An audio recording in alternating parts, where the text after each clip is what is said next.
Fast food manager fires employee for praying. Franchise CEO reinstates her on camera. The slap of the wet rag against the stainless steel counter was the only sound that dared to compete with the rhythmic hiss of the deep fryers. It was a sound Zara knew better than her own heartbeat. Slap, wipe, hiss. Slap, wipe, hiss. The rhythm of her life at Golden Comet Burger, a place that smelled perpetually of old grease, salt, and the faint, sweet decay of mop water. She was tucked away in a small, dry storage alcove, a space barely wider than her shoulders, nestled between towering shelves of industrial-sized cans of pickles and dehydrated onions. It was 2:14 p.m. The lunch rush had just crested, leaving behind a battlefield of crumpled wrappers, sticky tables, and the exhausted, glazed-over expressions of her coworkers. For 3 precious minutes, no new orders blinked onto the screen. For 3 minutes, the world held its breath. It was her time. Zara untied the smudged, mustard-yellow apron from around her waist, folded it neatly, and placed it on a sealed bucket of mayonnaise. She smoothed down the front of her polyester uniform, a garment that always seemed to hold the day's heat. And then, with a grace that defied the grimy sprintings, she knelt. The concrete floor was cold and hard against her knees, but she barely felt it. She closed her eyes, shutting out the fluorescent hum and the lingering scent of fried potatoes. The cacophony of the kitchen faded into a distant murmur, replaced by a quiet space she carved out for herself in the chaos. Her hands, chapped and smelling faintly of pickle brine, came together in front of her chest.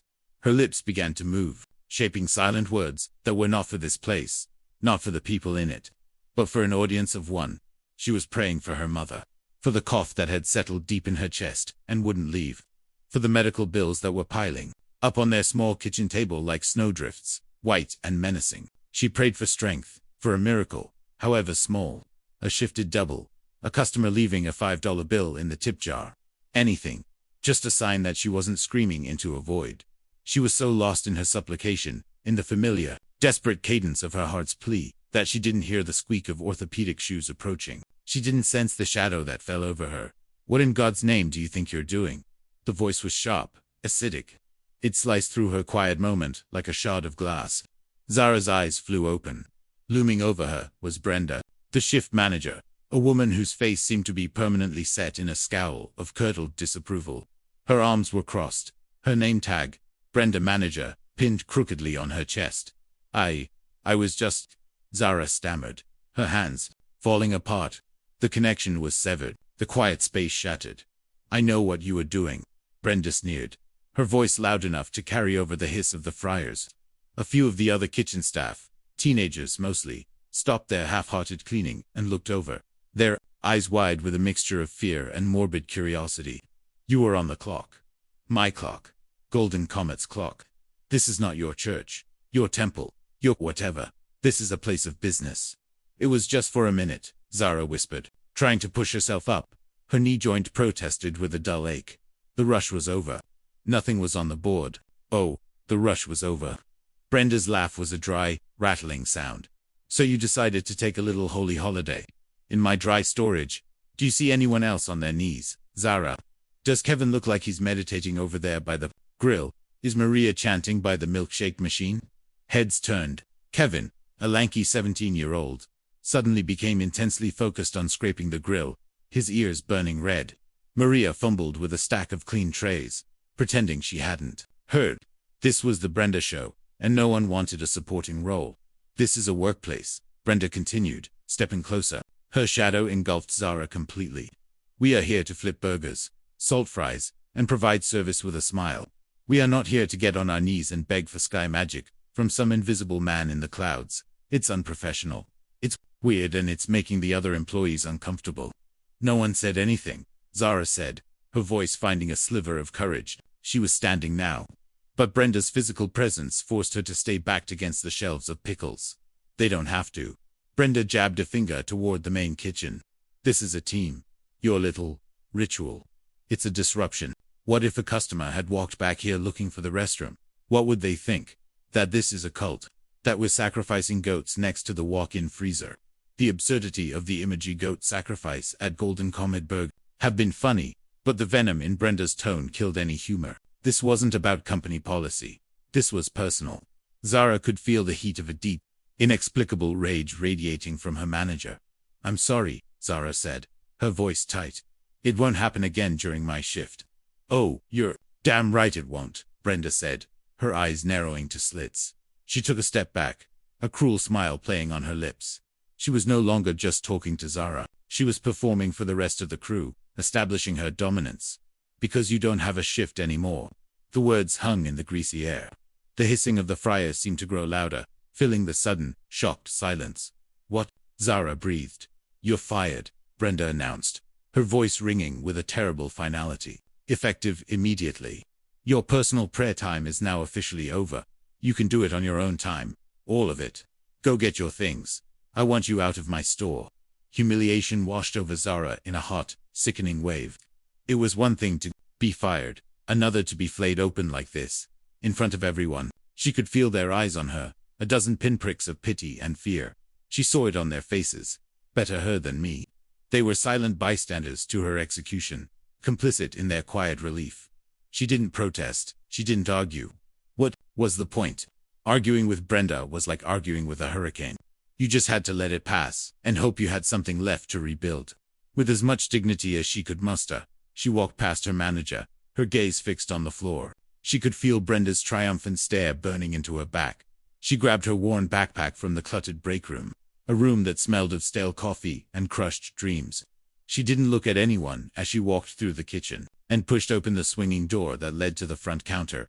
The dining area was a blur of orange and yellow plastic booths. A family was laughing, a child smearing ketchup on his face. An old man was reading a newspaper, oblivious. A group of teenagers were clustered around a table, their faces illuminated by the blue glow of their phones.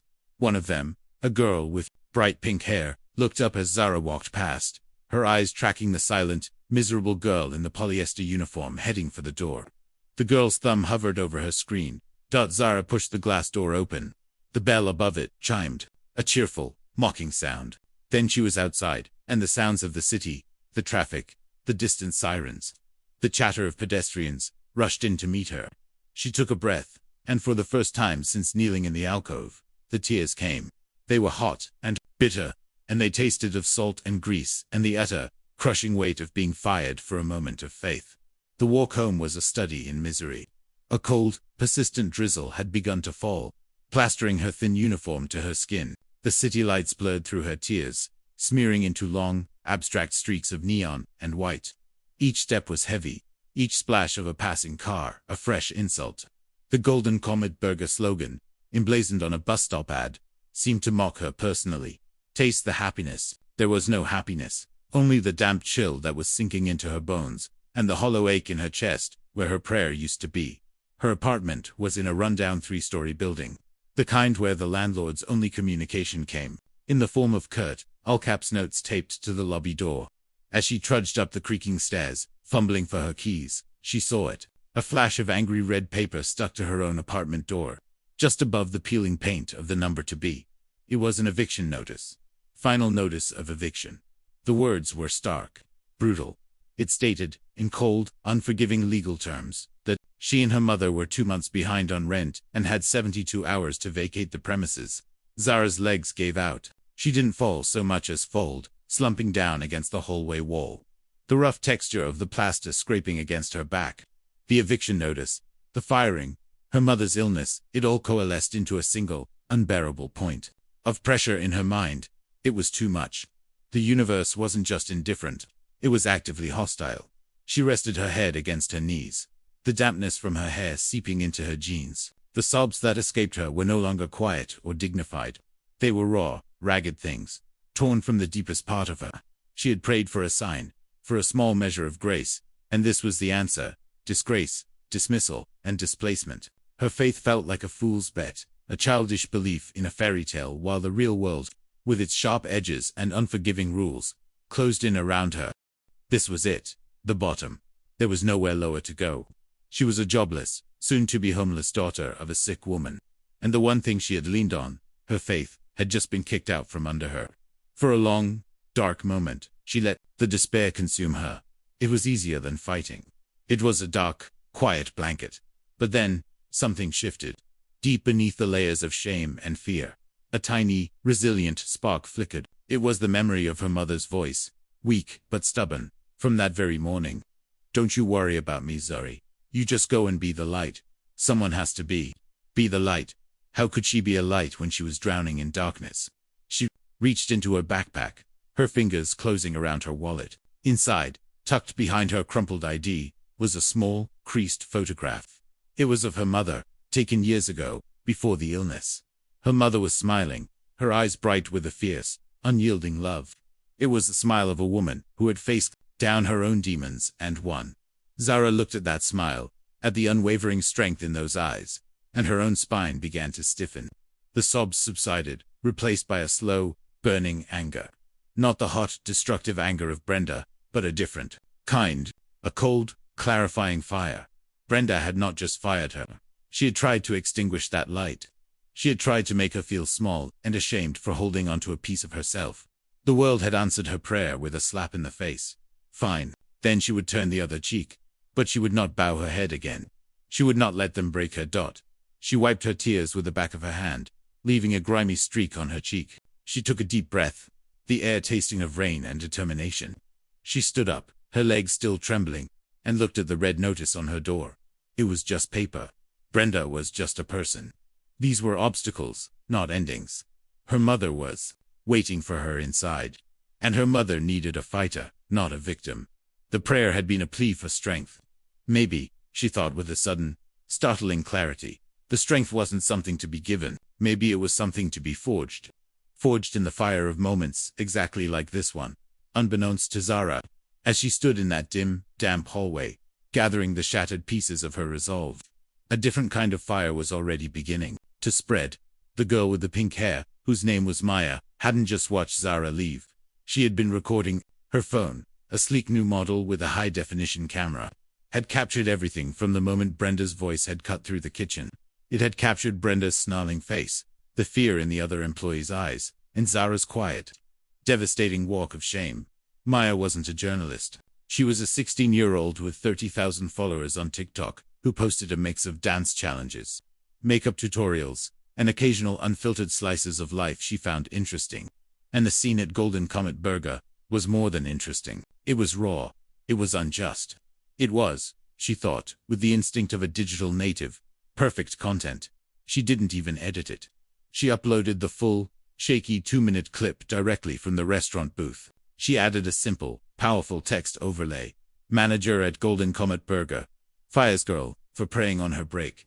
For the audio, she chose a sad, minimalist piano track that was trending. And for the caption, she wrote, "This happened 5 minutes ago. This poor girl. Do your thing, internet." And then, she added the hashtag. Hashtag Golden Comet Cruelty. For the first hour, nothing much happened.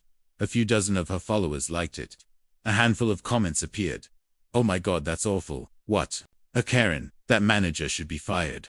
Then, someone shared it on Twitter. A local news aggregator with 50,000 followers retweeted it. From there, it jumped to a regional pastor, a man with a verified blue checkmark and a following of over 500,000. He didn't just share the video. He wrote a thread. "Friends, I want you to watch this. This isn't about policy. This is about dignity. This is about a young woman seeking a moment of peace in a harsh world, only to be met with scorn and termination. At Golden Comet Burger, is this who you are?" The spark had hit a gas leak by the time Zara was finally falling into a fitful sleep on the lumpy couch in her living room to let her mother have the bed. Hashtag Golden Comet Cruelty was the number 3 trending topic in the United States.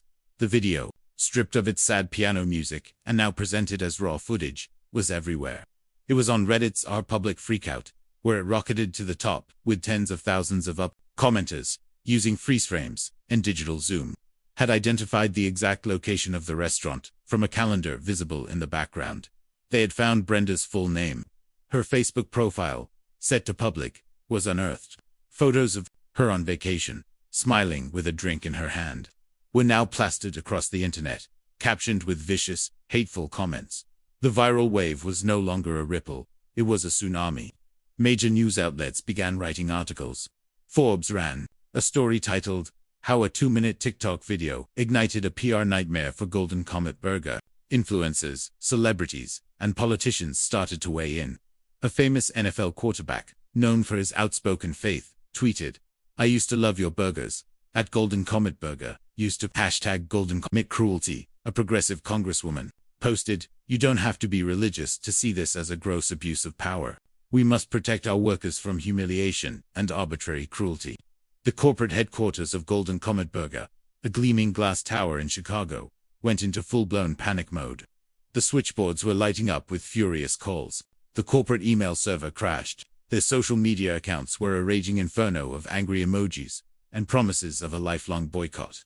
Arthur Vance, the CEO of Golden Comet Burger, was in a board meeting discussing quarterly projections when his chief communications officer, a pale, sweating man named Peterson, burst into the room without knocking. He held a tablet in his trembling hand. "Arthur, we have a 5-alarm fire," Peterson said, his voice strained. A code red.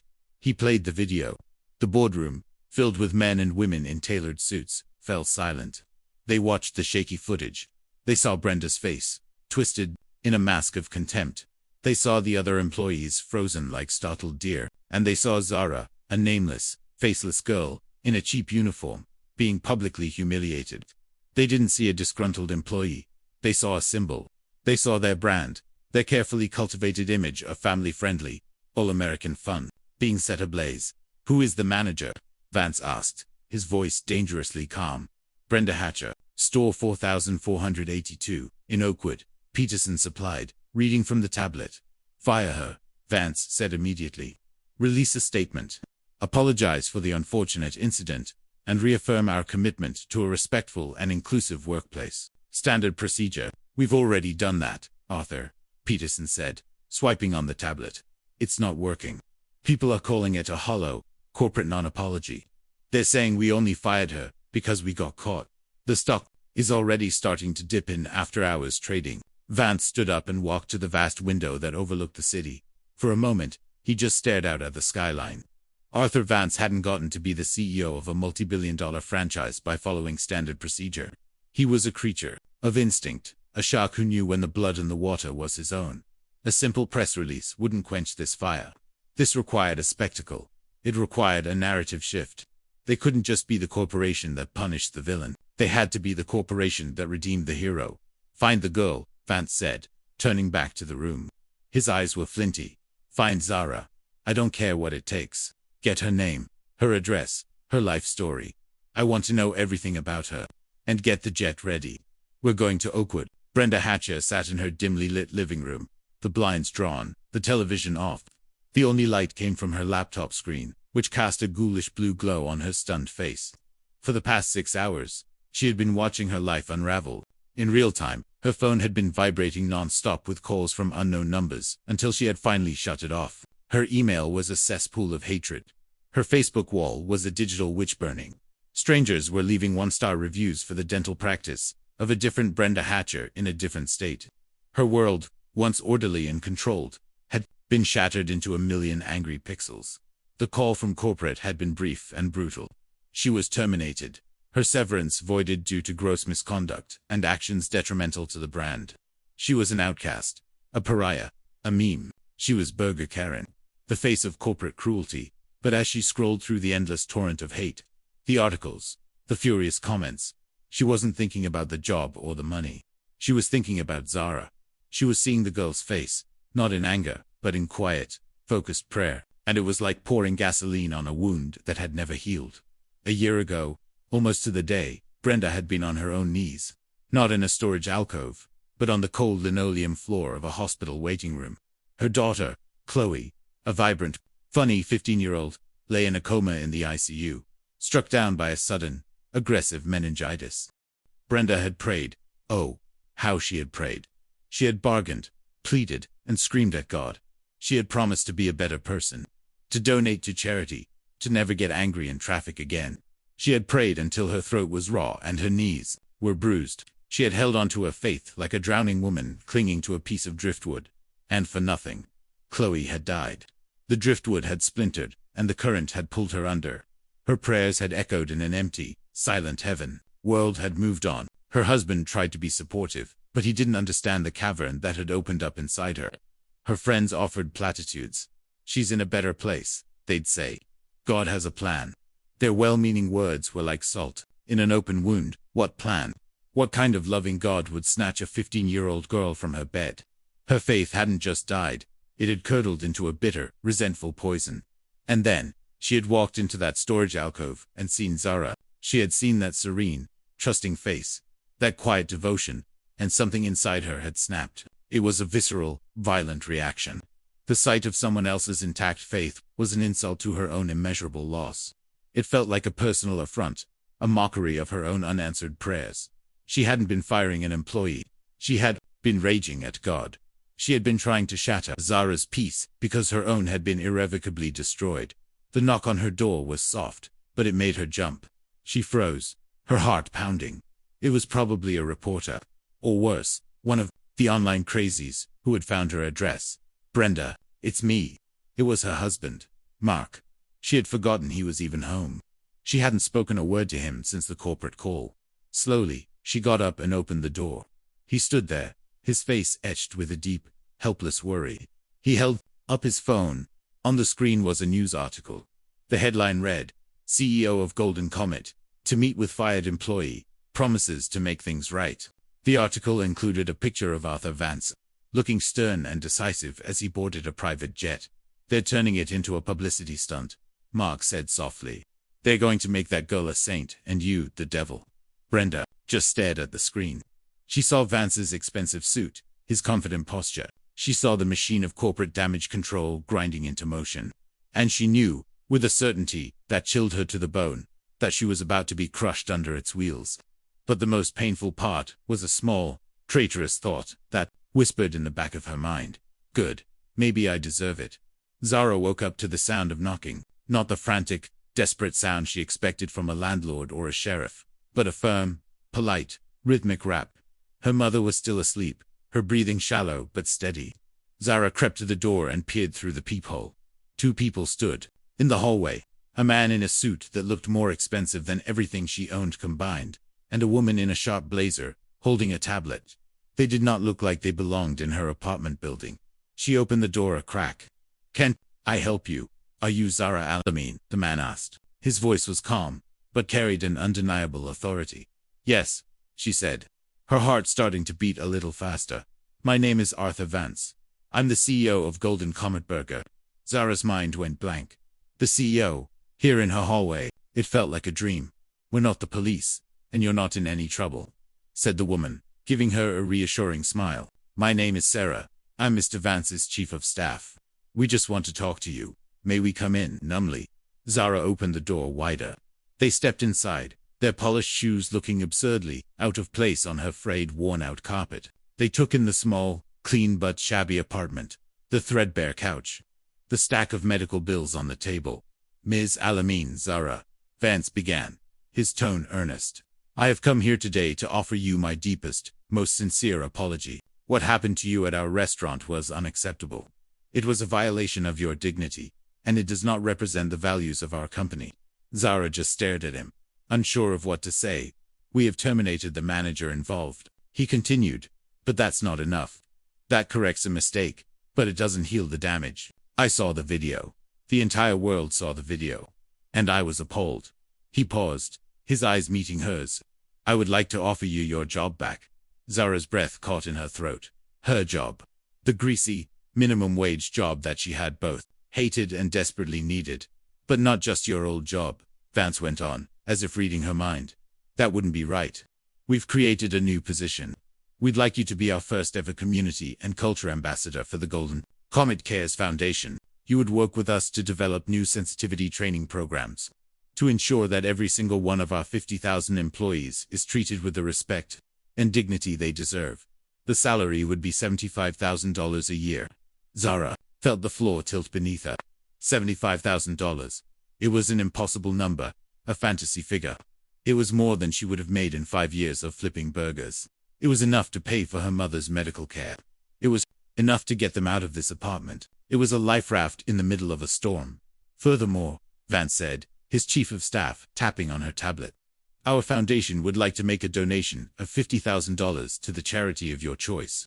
And we would also like to cover your mother's medical expenses for the next 2 years, in full." This was it. The answer to her prayer. Not a gentle sign, but a floodlight. A corporate deus ex machina, in a $5,000 suit. It was everything she had wanted and more. It was a miracle. But as she looked at Vance's earnest face, at the perfectly calculated sincerity in his eyes, a small, unsettling feeling began to creep in. This wasn't just about her. This was about him. About his brand. She was no longer a person. She was a PR opportunity. Her humiliation, her private moment of faith, was now a commodity to be leveraged for brand rehabilitation. They were offering to solve her problems, but at what cost? The price was her story. They would own it. They would package it, sanitize it, and use it to sell more burgers. This was the moral dilemma, the choice that was not black and white. She could take the money. It would be easy. It would be tempting. It would solve everything. No one would blame her. In fact, everyone would celebrate it as a victory, a just reward. It was the smart thing to do. Or she could say no. She could preserve the integrity of her experience. She could refuse to let her faith be turned into a marketing campaign. She could reject the corporate machine that had chewed her up and was now trying to rebrand her as a smiling ambassador. But that would mean walking away from security. It would mean going back to the uncertainty, the medical bills, the struggle. It would be the hard, principled, perhaps even foolish thing to do. Mr. Vance, she began, her voice surprisingly steady. I appreciate the offer. Truly, it's more than I ever could have imagined. She took a breath. But my prayer, it was a private conversation. It wasn't a protest. It wasn't a performance. The idea of turning it into a job title. It doesn't feel right to me. Vance's expression didn't change, but she saw a flicker of something in his eyes. Surprise. Respect. I do want my job back, Zara said. My old job, at the same store. Vance's chief of staff looked horrified. Zara, you can't be serious. You want to go back to that? Yes, Zara said, her conviction growing stronger with each word. Because it's not about the money or the title. It's about the principle. I did nothing wrong. I shouldn't have to be promoted or paid off to be allowed to have a moment of peace. I just want to be able to go back to work, do my job, and not be punished for who I am. Arthur Vance was silent for a long moment. He looked at this young woman, standing in her shabby apartment, turning down a life-changing sum of money for a principle. He had expected tears of gratitude. He had expected an easy win, a heartwarming photo op. He had not expected this. He had not expected integrity, and it changed his calculus completely. This girl was more valuable than he had thought.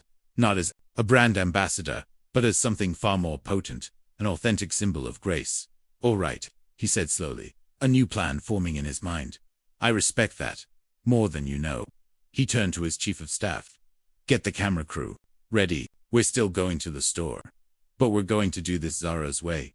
The Golden Comet burger looked exactly the same. The same sticky floors, the same greasy smell. But today, it was different. A small crowd had gathered outside, a mix of news reporters with cameras and curious locals, who had heard something was happening. Vance's team had cleared the restaurant. The only people inside were the morning shift employees, the same teenagers who had watched Zara's firing. In silence, they now stood awkwardly by the drink station, watching the scene unfold with wide, disbelieving eyes. Zara stood by the front counter, her hands clasped in front of her. She was wearing her old polyester uniform. It felt both familiar and foreign. Vance stood beside her. His own camera crew, a professional two-man team, was setting up. Their lights, making the yellow and orange interior, seemed garishly bright. Are you ready? Vance asked her quietly. Zara nodded, her heart pounding. Action, the cameraman said. Vance turned to face the camera, but he wasn't looking at the lens. He was looking at Zara. My name is Arthur Vance, and I am the CEO of Golden Comet Burger. He began, his voice clear and strong. Yesterday, in this very restaurant, one of our employees, Zara Alamin, was wrongfully terminated. She was terminated for taking a quiet moment of personal reflection, for practicing her faith. That was not just a violation of our company, Paula said, it was a violation of our basic human decency. He paused, then turned his body fully toward Zara. The camera followed, framing them both. Zara, on behalf of our entire company, I want to apologize. What happened to you was wrong, and we failed you. I am here today to publicly reinstate you to your position. He then did something no one expected. The great Arthur Vance, the titan of industry, the man in the $5,000 suit, lowered himself down. He bent his knee and knelt on the greasy floor of the Golden Comet Burger kitchen.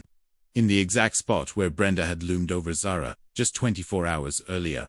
He wasn't praying. He was humbling himself. He looked up at her, his expression stripped of all corporate artifice. It was just a man, asking for forgiveness. It was an unforgettable image. The CEO on his knees. The teenage employee looking down. A complex mixture of shock and grace on her face. It was the visual that would be on every news channel. The thumbnail that would get 1 billion clicks. It was checkmate. "We are a better company than what you experienced," Vance said, his voice thick with emotion. "And I promise you, and I promise everyone watching, that we will prove it." He stood up, brushed off his knee, and gestured for a fresh, crisp apron. He handed it to Zara himself. "Welcome back," he said. As Zara took the apron, her eyes scanned the faces of her co-workers. They were no longer looking at her with pity, but with a newfound awe and respect. She had faced down the dragon and won, not by fighting, but by refusing to surrender her own quiet strength. She had changed the dynamic, not by escalating the conflict, but by holding true to herself. It was later that evening, after the news reports had aired and the internet had declared victory for Zara, that the final piece of the story clicked into place. An anonymous email was sent to a popular investigative journalist who had been covering the #GoldenCommitCruelty saga. The email contained a link to a 1-year-old online obituary. The obituary was for a 15-year-old girl named Chloe Hatcher, beloved daughter of Mark and Brenda Hatcher. The journalist, intrigued, did some digging. He found Brenda's old social media posts from around that time, heartbroken. Desperate pleas for prayers for her sick daughter. And then, a month later, a post of pure, unadulterated rage at the world, at God, at the crushing silence that had met her pleas. The story was no longer simple. It was no longer just about a cruel manager and a virtuous employee. It was a tragedy. Brenda's actions were not excused, but they were suddenly, gut-wrenchingly, reframed. Her cruelty was not random. It was the targeted, desperate lashing out of a soul in unbearable pain. It was the pain of her unanswered prayers projected onto the answered ones of a stranger. The narrative twisted again. The internet's rage against Brenda softened, replaced by a complex, uncomfortable wave of pity and self-reflection. She was still a villain, but now she was a tragic one. The story had become a raw, complicated exploration of grief, faith, and the terrible ways that hurt people. Cruelty always collects its debt, but sometimes the currency is just second-hand pain. A wound that isn't healed is a weapon waiting to be fired. Where are you reading this from? Drop your city, your state, your country. Let's see how far this story travels. Hit subscribe so you don't miss the next justice twist.